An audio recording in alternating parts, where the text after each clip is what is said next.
Добар ден, дневник на К3. Заменик министерот за труд и социјална политика Диме Спасов, директорот на Агенцијата за вработување на Република Македонија Владко Поповски и пратеникот во Македонското собрание Зоран Ѓорѓиевски беа во посета на приватна стоматолошка ординација во Куманово, која е корисник на владени мерки за самовработување. Заменик министерот за труд и социјална политика Диме Спасов беше во посета на приватна стоматолошка ординација во собственост на доктор Емица Младиновска Спасиќ, која е основана со мерката Грант за самовработување пред нецели 2 години, а која постои и функционира нормално до ден денес. При самата посета Спасов потенцираше дека мерката Грант за самовработување истекува до крај на месец април. Тој апелираше до сите кои имаат идеја за отварање на собствен бизнис да искористат оваа мерка. Мерката за грант за самовработување, неповратни средства од 200.000 до 350.000 денари се покажа како една од најуспешните мерки за вработување кои што ги реализираме изминатите години.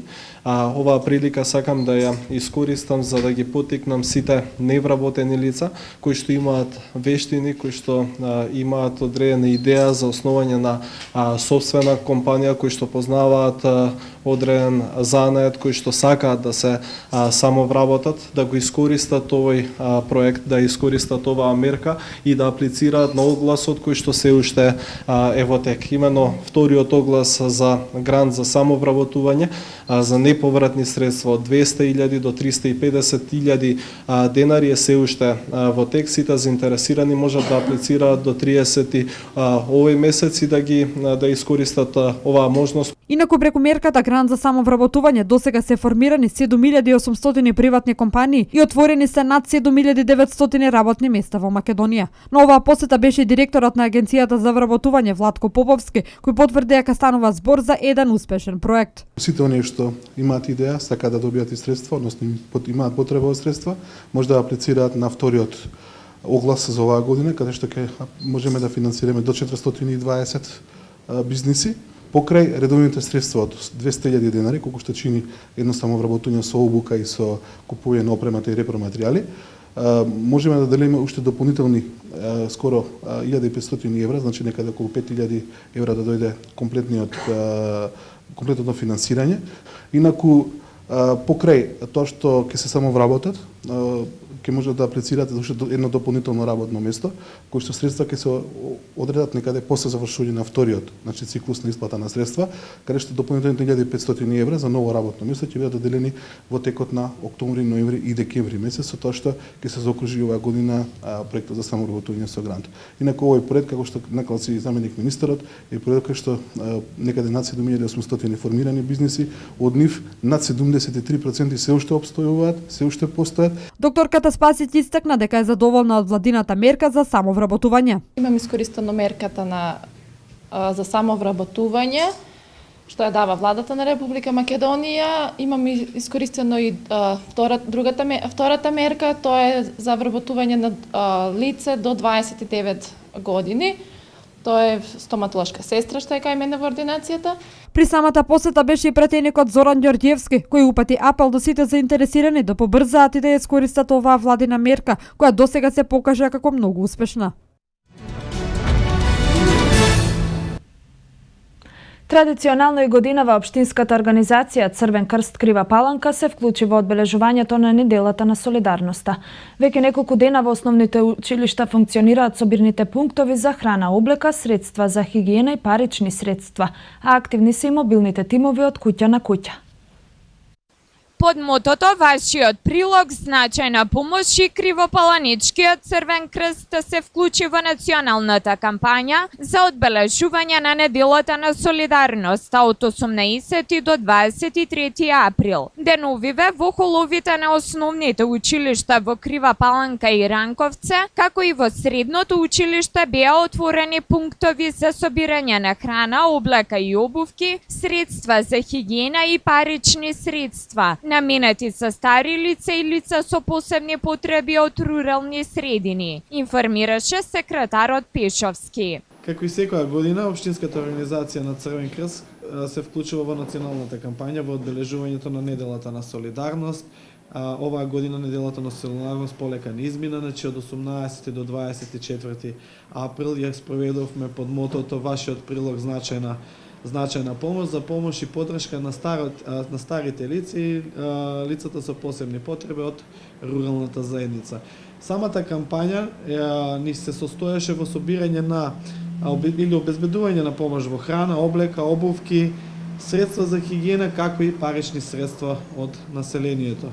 Парични средства можеа да се донираат и преку мобилните тимови на организацијата во рамки на акцијата од куќа до куќа. Волонтерските тимови на семејствата им приложија плико и информативен флаер за нивната вклученост во акцијата за донирање парични средства. Со оглед на текот на течењето на активностите спроведување и излегувањето на терен од страна на нашите волонтери преку моделот од куќа до куќа, можеме да изразиме дека и овој пат нашите сограѓани, како и од секогаш, ја поддржуваат општинската организација на Црвен крст, ја поддржуваат и негуваат хуманата мисија. Одговорните се доволни од одзивот на акцијата од страна на учениците, како и сите хумани граѓани. Младинскиот центар Мултикулти ја отпочна втората сезона од проектот Мултикулти Коцка. Самиот проект содржи 4 работилници наменети за средношколците од нашиот град. Како дел од овој проект се одржа и работилницата Интерес и кариера, во кој младите со помош на нивните лични интереси и жилби преку осознавање на индивидуалните способности и професиите кои најмногу им одговараат, ќе го направат нивниот вистински избор за идно факултетско образование. Во тек е втората сезона од проектот Мултикулти Коцка во соработка со UNDP. Проектот е наменет за средношколците од нашиот град и содржи 4 работилници во кои што се обработуваат различни теми. 4 работилници се за фотографија и уметност од рециклирачки материјали, театар и интерес и кариера. Сите активности се двојазични на македонски и албански јазик. Како дел од овој проект се одржи работилницата Интерес и кариера, во кој младите со помош на индивидуалните способности и професиите кои најмногу им одговараат, ќе го направат нивниот вистински избор за идно факултетско образование. Како дел од овој проект се предвидени 4 работилници кои што ќе завршат со еден голем настан отворено. На настанот ќе бидат презентирани финалните резултати од работилниците, значи ќе има театарски перформанс, ќе има изложба на сето она кое што е направено на работилниците за фотографија и на работилницата за уметност од рециклирачки материјали. Работилницата Интерес и кариера е наменета за средношколците кои што сакаат своето образование да го продолжат понатаму, а се уште го немаат направено изборот. Со помош на самозапознавање и откривање на сопствените способности и интересите кои што ги поседуваат, фасилитаторите ќе им помогнат самите да го направат вистинскиот избор кон нивното идно факултетско образование и професиите кои најмногу одговараат на нивната личност. Доколку го сме свесни за тие моменти, ако се познаваме себе си, ако знаеме какви се нашите соништа и сепак можностите кои што ги носиме во нас, да направиме еден баланс помеѓу тоа. Така да верувам, јас лично верувам во младите, само она што овде ќе го добијат, ќе им биде од добит не само за идните избори за факултетско образование, туку воопшто за изборите што ги прават во своите животи. Мултикулти првпат беше отворен во 2010 година и понуди многу различни програми, активности и обуки за деца и млади од сите возрасти и сите етнички групи.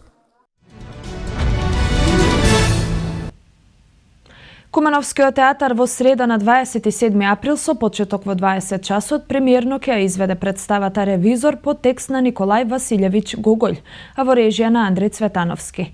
Во представата играат актерите од Кумановскиот театар кои се надеваат дека оваа представа ќе најде на добар прием кај кумановската публика. Нова премиера на Кумановскиот театар. Представата Ревизор, работена по текстот на Гоголј во режија на Андреј Цветановски, се уште актуелна, говори за малограѓанството како состојба на духот, за власта, за моќта и за човековиот страф од стегите на општеството. Сметам дека овој текст е толку битен што ако треба се одберат 10 книги кои што треба да се закопаат негде и после следната цивилизација да ги најде, тоа е една од тие книги е Ревизор.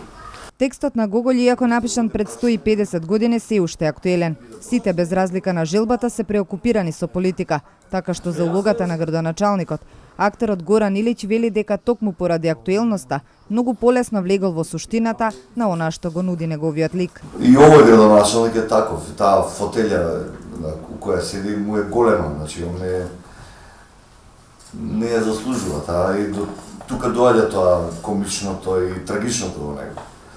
Значи, еден дуалистички лик кој во себе има и комични и трагични моменти. Трагично е за него, а и постапките негови после на крај завршуваат некако така, се однесуваат на некои луѓе и на некои нешта кои предизвикуваат некакви трагични моменти. Мирослав Петковиќ рече дека по 2 години повторно игра во представа и дека ја толкува улогата на судијата. Типичен пример за службеник. Се обидовме, барем јас се обидов повеќе да го критикувам човекот во судијата Љапкин и повеќе не да го критикувам, повеќе да зборувам за човекот Љапкин отколку за судија или за службеник. Александра Михајловска, која игра улогата на ќерката на градоначалникот, додаде дека со леснотија работеле на такво значајно дело како што е ревизор. Мислам дека имаше прекрасна атмосфера, како што веќе спомина и колегите, и мислам дека тоа ќе биде препознаено и кај публиката, затоа што ние уживавме во процесот и уживаме во представата. Во ревизор играат и Кети Дончевска Илич, Марко Трајковиќ, Владо Дојчиновски, Милош Стојковиќ, Никола Наковски, Мартин Манев, Гуран Ников. Сценографијата е на Сергиј Светозарев, костимографијата на Александар Ашковиќ, композитор е Димитар Андоновски и драматург е Зоран Зафировски. Репризата на представата ќе се игра на 28 април во четврток со почеток во 20 часот.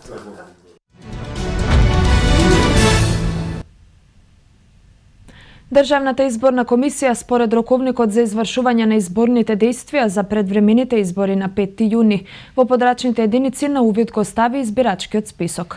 Увидот преку веб страната на ДИК граѓанинот може да го направи со внесување на матичниот број и кодот што ќе се појави.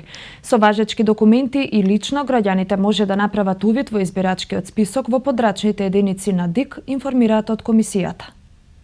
Од денеска до 9 мај граѓаните ќе можат да проверат дали нивното име се наоѓа во избирачкиот список, кој денеска е ставен на увид во електронска верзија на веб страната на Државната изборна комисија и во 34 подрачни единици на комисијата во земјата. Избирачкиот список треба да биде заклучен до 19 мај. Увидот преку веб страната на ДИК www.sec.mk граѓанинот може да го направи со внесување на матичниот број и кодот што ќе се појави, со важечки документи и лично граѓаните може да направат увид во избирачкиот список во подрачните единици на Државната изборна комисија, информираат од комисијата. Исто така ДИК преку Министерството за надворешни работи треба да ги достави посебните изводи од избирачкиот список до дипломатско-консуларните представништва на увид за лицата на превремена работа или престој во странство. Во рок од 5 дена од денот на завршувањето на јавниот увид, избирачкиот список го доставува до политичките партии. Партиите во рок од 5 дена, односно до 19 мај, до Државната изборна комисија треба да достават барање за запишување, дополнување или бришење податоци од избирачкиот список. По нивните барања Државната изборна комисија треба да одлучи во рок од 3 дена од приемот на барањето. Државната изборна комисија, како што информираат од комисијата, денеска треба да одржи седница на која се очекува да биде усвоен конечен извештај од вкрстените проверки и административната анализа за журирање на избирачкиот список и да бидат усвоени одредени одлуки во врска со изборниот процес.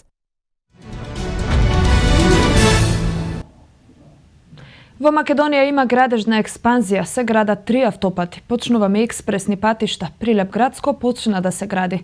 Се завршува Велеска Дрифаково. Почнавме да го градиме патот од Скопје кон Куманово, вели министерот за транспорт и врски Владо Мисајловски. Сите овие проекти на СДСМ им пречат, затоа што народот ги сака и ги бара и се добро прифатени. Наша работа е да го обработиме тоа што сме го ветиле, вели министерот за транспорт и врски Владо Мисајловски при гостување во национална телевизија. СДСМ ветува, излегува на терен и ништо не прави. Вети автопат кој никаде го нема ниту во програма. Ние не ветуваме, колку само да ветиме, седнуваме и проектираме. Гледаме дали може да се изгради, додава Мисајловски. Сета оваа криза ќе влијае на многу проекти. Ние сепак ќе работиме макотрпно и ќе ги изградиме. Сите оние што сакаат да уништат, ние тоа ќе го изградиме бидејќи е за граѓаните. Многу е лесно да кршите, ама да создадете и утре да сте горди на тоа што сте го направиле е многу тешко. Најголема казна за една партија и политичар е за денот на изборите да не ве заокружуваат вас, потенцираше министерот за транспорт и врски.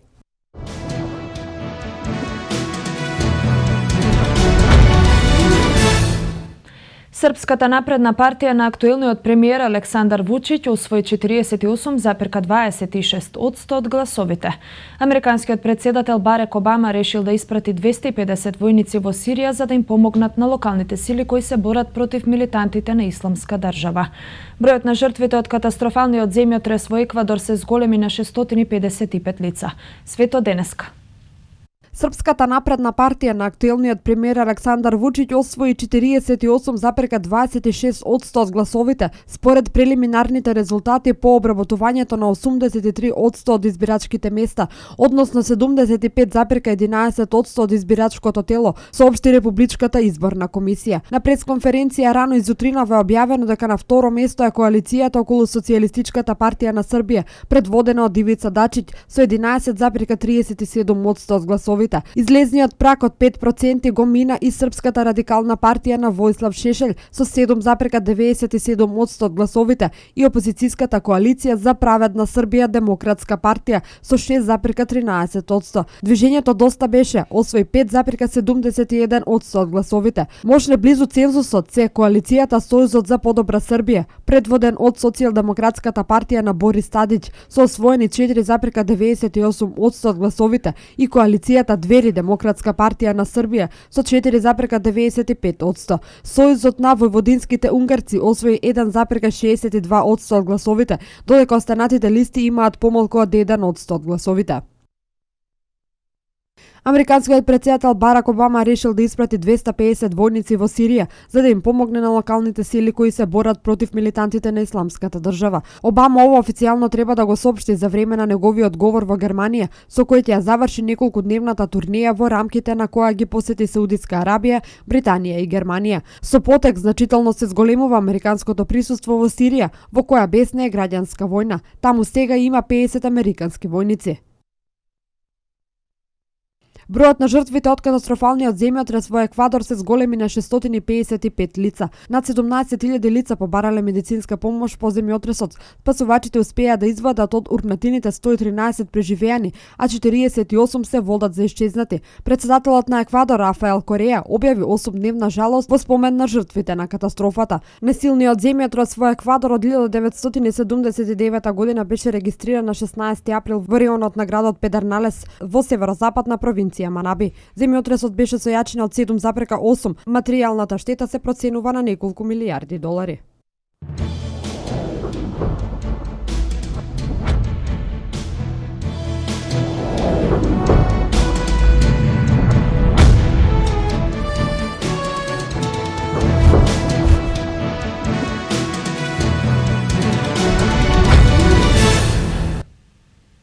Ракометарите на Куманово ја остварија третата победа во втората лига, откако во неизвесен надпревар славеа против Винари од Кавадарци со 24-23. Многу тешка победа на ракометарите на Куманово остварија против жилавиот противник од Кавадарци. Првото полувреме помина во изедначена игра, а во тој период ниту една од екипите немаше поголема предност од 3 гола. Домашниот тим, силно мотивиран, се бореше максимално за да ја оствари посекуваната победа, која многу ќе им значи за продолжението на првенството. Во вториот дел видовме повторно изедначена борба, а домаќините во финишот успеа да ја сочуваат предноста и да ги освојат бодовите. Гостите го имаа последниот напад за израмнување, но не успеа да го реализираат, пошто домаќините можеа да слават. Домашниот тренер Димковски истакна дека ово бил многу тежок напревар, но сепак најважни се бодовите. Најпрво сакам да им упатам честитки на сите играчи кои што беа денес што игра за Куманово. Една тешка утакмица. Во првиот дел сезонот таму бевме поразени, меѓутоа мислевме дека играме дома, дека ќе биде полесно. Имавме 4 гола предност на полувремето, ја контролиравме цело време утакмицата, меѓутоа дојде еден период кај што паднавме малку и кондиционо и тактички. Најважно е што успеавме да извојуваме победа. Ни доаѓа сега едно гостување во Битола, потоа пак играме дома со Гостивар. Се надевам на нови 3 бода. Голгетерот Андреј Милодиновски даде своја оценка за овој напревар. Според мојата проценка на почеток тргнавме добро. Имавме на полувреме 4 разлика, водевме. Потоа малку падна, малку и судии нешто направија своето. имаше некои грешки, ние паднавме малку кондиционно, малку се заморевме, али добро, на крај извлековме победа, супер. Што може да видите на љубителите на ракометот во Куманово до крајот на првенството?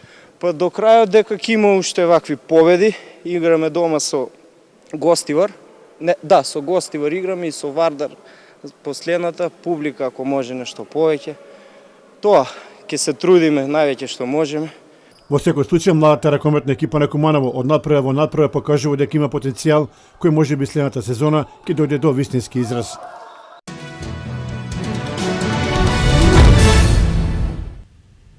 Фудбалерите на Гоблен се наоѓаат на чекор до пласман во второлигашката елита со победата против екипата на Лепенец на гости од 4-0. Овој триумф на 3 кола пред крајот на првенството на Гоблен му донесе 6 бодови предност над конкурентот Локомотива. Фудбалерите на Гоблен полека но сигурно чекорат кон пласман во втората лига. На гостувањето за време на викендот во Скопје остварија многу важна победа над екипата на Лепенец од 4-0 и се зацврстија на првото место.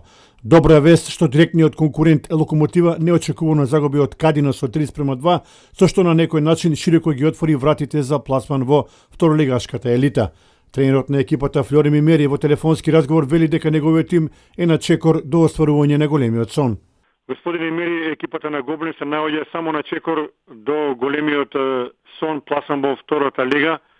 Вака, ние успеаме вчера да го добиеме на превод со Лепенец. Атмосферата кај нас е многу добра. Мислам дека ќе бидеме први, веќе сме први на табелата, 6 бода повеќе од Локомотива која вчера направи иста така пораз, уште еден пораз.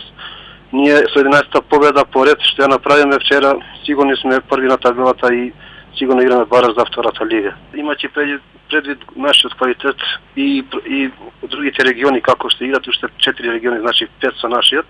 Купно, значи 5 првите последни ќе играат бараш меѓу себе и едниот второлигаш. Мислам дека имаме реални шанси, да не кажам дека 99% шансите се на наша страна, бидејќи квалитетот е на наша страна и лигата кај што играме е по-добра така со квалитет. Мислам дека ние ќе успееме на крај да бидеме во втората лига.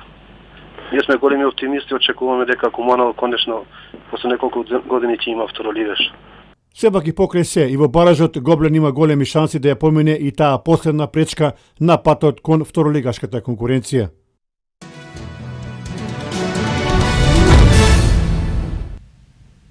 Во вестите од меѓународниот спорт издвојуваме. Тренерот на Лос Анџелес Лейкерси по завршувањето на сезонава ќе добие отказ од раководството на клубот. Одличниот фудбалер на Лестер Сити Марис заслужено го понесе епитетот најдобар во премиер лигата за сезоната 2015-2016.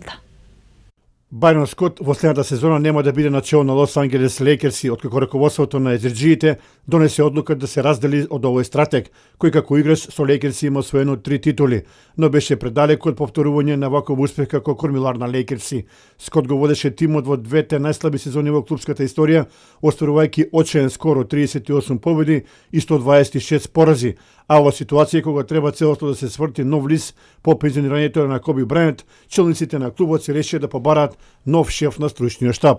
Останува да се види кој ќе биде изборот на Лейкерси за нов тренер, ако се знае дека двајцата главни кандидати Том Тибодо и Скот Брукс во изминатите 10 дена си најдоа ангажмани. Тибодо се пресели во Минесота, додека Брукс стана прв тренер на Вашингтон. Ријат Марес е најдобар фудбалер во премиер лигата за сезоната 2015-2016 во изборот на професионалните фудбалери во Англија. Алжирецот стана првиот африкански играч што се закитува со вакво признание, откако со низа фантастични игри го предводеше Лестер во бајката на патот кон шампионската титула. Голот на со Свонси беше вкупно 17 за Марес сезонова. Овој фудбалер згора на тоа има 11 асистенции, па сосема заслужено стигна до ова големо индивидуално признание. Покрај него во идеалниот тим на премиер лигата има уште тројца фудбалери на Лестер: Вес Морган, Наголо Канте и Джейми Варди. За најдобар млад фудбалер во премиер лигата сезонова е избран Деле Али од Тоттенхем.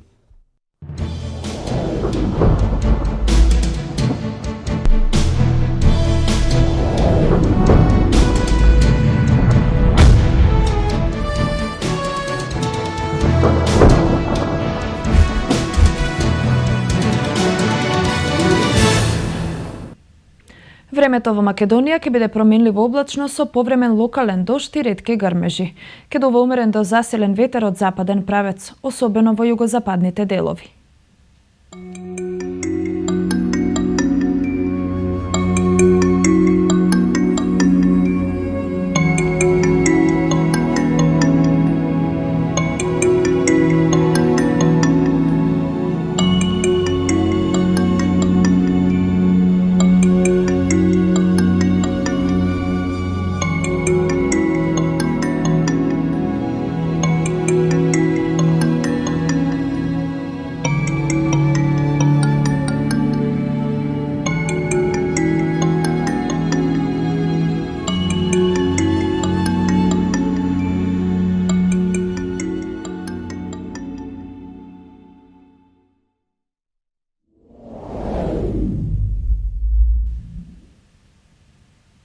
Со информацијата за временската прогноза го завршуваме овој блок. Останете со програмата на К3 и имајте пријатно попладне.